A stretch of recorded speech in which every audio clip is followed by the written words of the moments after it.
नमस्ते दोस्तों, स्वागत है आपका लाइफ सिंप्लीफाइड हिंदी में एक बार फिर से।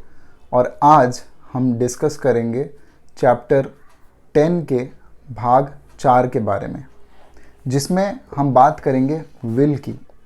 विल हमारे अंदर कैसे काम करता है और उसके वजह से हमारे माइंड में कैसे कैसे इमोशंस आ सकते हैं। एक एवरेज जो व्यक्ति होता है, एक सामान्य इंसान, ये सोचता है कि अगर मुझे कुछ करना है तो मुझे अपने विल फोर्स से वो काम करना चाहिए। अगर आज न्यू ईयर है तो आज मैं न्यू ईयर के कुछ रेजोल्यूशंस बनाऊंगा और कल से ही मैं उन सारे रेजोल्यूशंस को एग्जीक्यूट करने की कोशिश करूंगा। हम 10-15 दिन तक तो ये कर सकते हैं, रेजोल्यूशंस पे चल सकते हैं। फिर उसके बाद हम सोचते हैं अरे यार, इन सब में क्या पड़ा है, इतना मेहनत करके क्या फ़ायदा, और फिर हम धीरे धीरे उन रेजोल्यूशंस को छोड़ देते हैं। जिस तरीके से कि कोई वेट लॉस का रेजोल्यूशन हो या फिर स्मोकिंग छोड़ने का अगर कोई रेजोल्यूशन आपने लिया है, या अगर आप ड्रिंक करते हो और ड्रिंक छोड़ने का रेजोल्यूशन आपने लिया है, तो किसी ना किसी पॉइंट पे जाके वो रेजोल्यूशन टूटता ज़रूर है। इसका कारण क्या है? आप अपने विल फोर्स से उस प्लान को एग्जीक्यूट करने की कोशिश करते हैं और फिर भी वो प्लान सही से एग्जीक्यूट नहीं हो पाता है। अपने ही माइंड से कहीं ना कहीं जाके आप हार जाते हैं। हमें ये सोचने की ज़रूरत है कि ऐसा क्या होता है हमारे माइंड में कि हम उन सडन चेंजेस को एग्जीक्यूट करने में इतना स्ट्रगल करते हैं। अगर हमें कोई हैबिट है, हम वो हैबिट रोज़ दोहराते हैं और उस हैबिट को अगर लगने में, उस आदत को लगने में आपको अगर सालों लगे हैं, तो आप सोचें कि क्या ये पॉसिबल है कि अगले ही दिन सुबह उठ के आप वो आदत पूरे तरीके से छोड़ देंगे, या अगले ही दिन सुबह उठ के वो आदत छोड़ के आप कोई और आदत में चले जाएंगे। ये बहुत ही इम्प्रैक्टिकल सी सोच है जो हम चाहते हैं कि अपने विल फोर्स से एग्जीक्यूट कर लें, लेकिन इसे एग्जीक्यूट करना उतना आसान है नहीं जितना हमें लगता है।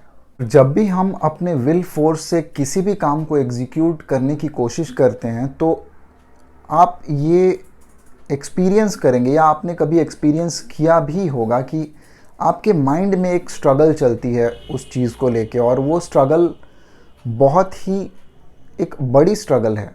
किसी को दिखती तो नहीं है, लेकिन वो एक स्ट्रगल आप अपने आप से ही कर रहे हैं।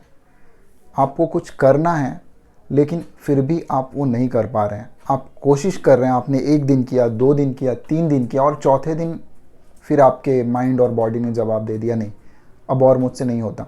और जब ऐसा आपके साथ होता है तो आप बहुत ही हारे हुए महसूस करते हैं। इससे आपका जो मोराल है, आपका जो आत्मविश्वास है, वो बहुत ही डगमगा जाता है ऐसे डिसीजंस से। तो जब भी आप कोई रेजोल्यूशन लें, तो मैं तो पहले बोलूँगा कि आप कोई रेजोल्यूशन ले ही मत।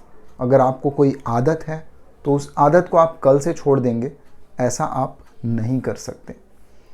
और ऐसा इसलिए होता है क्योंकि आपके जो सेंटर्स हैं, आई, ई और एस सेंटर्स, ये तीनों एक साथ सिंक्रोनाइज्ड होके काम नहीं करते। आप आई सेंटर से अपने रेजोल्यूशन तो ले लेते हैं, लेकिन आपने अपने ई और एस सेंटर को तो पूछा ही नहीं रेजोल्यूशन लेने के पहले।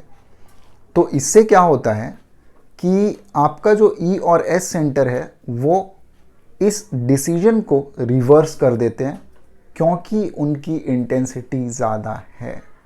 अगर आप एक सामान्य इंसान हैं तो आपको पता है कि आपके ई और एस सेंटर की इंटेंसिटी आई सेंटर से काफ़ी ज़्यादा है। और जब भी आई सेंटर कोई कमांड इशू करता है जिसमें ई और एस सेंटर की सहमति नहीं है, तो क्या होता है? तो फिर ई और एस सेंटर उस कमांड को रिवर्स कर देते हैं और आपको हारा हुआ महसूस कराते हैं। और यही आपके साथ होते आ रहा है इतने दिनों से। इसीलिए आप ऐसी कोई हैबिट डेवलप नहीं कर पा रहे, या आप कोई हैबिट जो आपकी बुरी है वो आप छोड़ नहीं पा रहे हैं। इसका सिर्फ यही कारण है। अगर हमको ये बात समझ में आ जाए तो फिर हम उन रेजोल्यूशंस के पीछे नहीं भागेंगे, तो फिर हम काम करेंगे अपने आई, ई और एस सेंटर्स पे। हम कोशिश करेंगे कि हम जो भी डिसीजन लेते हैं उसमें ई और एस सेंटर की सहमति हो, और वो सहमति बनती कैसे है ये हम समझने की आगे कोशिश करते हैं। ई और एस सेंटर की आई सेंटर के साथ कैसे बनेगी? अगर आपको कोई हैबिट एक्वायर करना है, आपको कोई हैबिट कल से शुरू करना है, तो आपको उसे एक बहुत ही स्मॉल स्टेप के तरह शुरू करना पड़ेगा, जिससे कि आपके ई और एस सेंटर को पता भी ना चले कि आपने उस हैबिट को शुरू किया है। जैसे कि सुबह उठने वाली बात को ही ले लें। अगर आपको सुबह 4 बजे उठना है, या मान लीजिए कि आप 7 बजे उठते हैं और आपको 6 बजे उठना है, तो ये 7 बजे से 6 बजे की जो जर्नी होगी वो भी आप एक दिन में तय नहीं कर सकते हैं। आप 2 दिन तो उठ जाएंगे, लेकिन तीसरे दिन फिर आप 7 बजे ही उठेंगे, क्योंकि आपकी बॉडी आपको अलाउड नहीं करेगी, क्योंकि आपके ई और एस सेंटर आई से सिंक्रोनाइज्ड नहीं है। तो इसलिए आपको करना क्या है, आपको अगले दिन 6:55 पे उठना होगा या 6:50 पे उठना होगा। इससे क्या होगा, अगर आप 5 मिनट या 10 मिनट पहले उठते हैं तब आपके बॉडी को वो चेंज उतना महसूस नहीं होगा, और फिर उस चीज़ को, उस 10 मिनट के जो टाइम जो आपने रिड्यूस किया है, उस रिड्यूस टाइम के साथ आपको 15 या 14 डेज मिनिमम कंटिन्यू करना होगा, और तब जाके आप अगले 10 मिनट को रिड्यूस करेंगे। इससे क्या होगा कि 10-10 मिनट रिड्यूस करेंगे तो आप एक महीने में 20 मिनट्स रिड्यूस कर रहे हैं। तो आपको 7 बजे से 6 बजे तक उठने के लिए टाइम मिनिमम 3 महीने का लगेगा ही लगेगा। तो ये आप मान के चले, तो ये 3 महीने का समय आपको देना होगा आपके ई और एस सेंटर्स को, कि वो आई सेंटर के साथ अलाइन हो जाए और वो उस डिसीजन को मान ले, क्योंकि आप उस डिसीजन को बहुत ही धीरे धीरे चेंज कर रहे हैं, और आप समय दे रहे हैं आप अपने बाकी के माइंड के सेंटर्स को आई सेंटर के साथ अलाइन होने के लिए। और जब 3 महीने बीत जाएंगे और जब आप 6 बजे उठेंगे, तब आपकी बॉडी कंप्लेन नहीं करेगी। तब ई और एस सेंटर को पता है कि आपने वो धीरे धीरे रिड्यूस किया है टाइम को, और वो उसके साथ ऑलरेडी सहमति बना चुके हैं। तो यही तरीका है किसी भी हैबिट को अक्वायर करने का। अगर आप कोई भी हैबिट छोड़ना या अक्वायर करना चाहते हैं, तो आपको बहुत ही स्मॉल स्टेप्स लेने होंगे, और आपको समय देना होगा किसी भी हैबिट को अक्वायर करने के लिए। अगर आप किसी भी हैबिट को कम से कम 60 दिन का समय देते हैं, तो चांसेस है 90% कि आप उस हैबिट को अक्वायर कर लेंगे, और इसे बहुत ही धीरे धीरे करना पड़ेगा।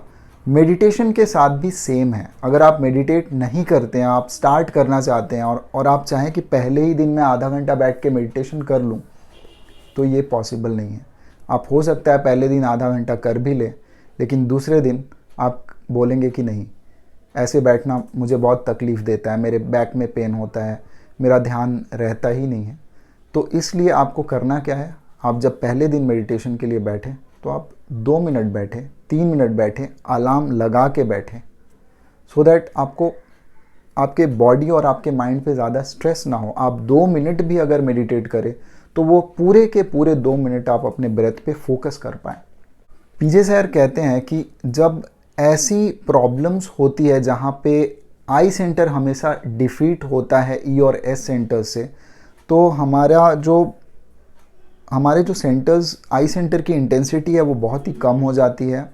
इंसान के अंदर जो सेल्फ कॉन्फिडेंस है वो बहुत ही घट जाता है। और जब ये साइकिल चलता रहता है, अगर बचपन से ही किसी के अंदर ई और एस सेंटर बहुत ही डोमिनेंट है और ये साइकिल चलता रहता है, तो उसकी जो प्रवृत्ति है वो बहुत ही एक नेगेटिव तरह की हो जाती है। लेकिन यहाँ पे पीजे सर ने कहा है कि जीवन में कुछ ऐसे क्षण आते हैं या कुछ ऐसे पीरियड्स आते हैं हमारे जीवन में जहाँ पे मार्स और अर्थ की सन के साथ जो अलाइनमेंट होती है वो एक ऐसी अलाइनमेंट होती है जहाँ पे आई सेंटर की इंटेंसिटी नॉर्मल हो जाती है, और वही समय है जब हमें अपने आई सेंटर की इंटेंसिटी को नॉर्मल से बढ़ाने का मौका मिलता है। वही समय है जहाँ पे हमारे जो ई और एस सेंटर के जो माइनस अकाउंट्स हैं वो अपने आप नॉर्मल हो जाते हैं, जो नेचर अपने आप उन माइनस अकाउंट्स को एवरेज कर देता है और फिर हमें मौका मिलता है कि हम अपने आई सेंटर पे काम कर पाएँ।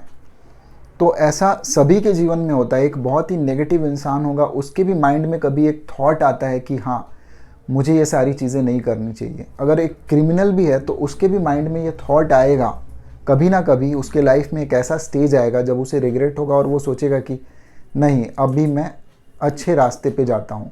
जैसा कि मैंने अपने एक वीडियो में बताया भी था, जब गौतम बुद्धा की उंगली माला से मुलाकात हुई थी तो क्या हुआ था।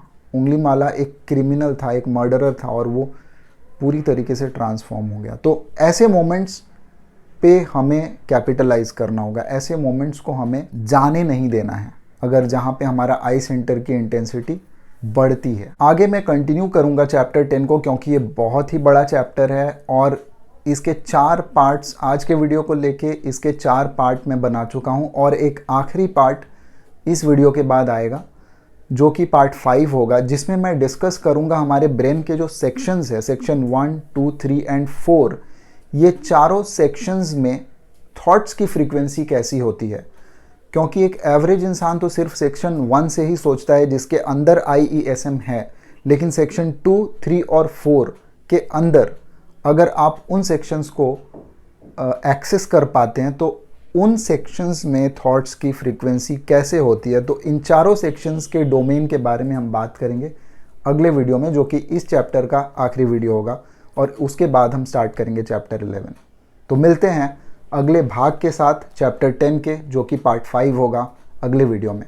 आज के वीडियो के लिए इतना ही। नमस्ते।